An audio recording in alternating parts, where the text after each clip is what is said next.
নিয়ে ময়দানে মাশরে কঠিন করুণ অবস্থার কথা শোনাতেছিলেন।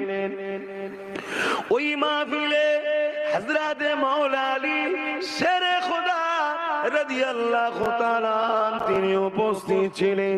তিনি এমন সময়তে আল্লাহ নবীকে বলে উঠলেন, ইয়া রাসূলুল্লাহ হাবিবাল্লাহ, এই কঠিন দিনে আমাদের কি হবে উপায়? আল্লাহ নবী বলেছিলেন, আলী চিন্তা করো না, তুমি আমি হাসান হুসাইন আর আমার বেটি ফাতেমা ওই কঠিন দিনে আল্লাহ পাকের শাদিমে ছায়ায় জান্নাতি খানা খাবো।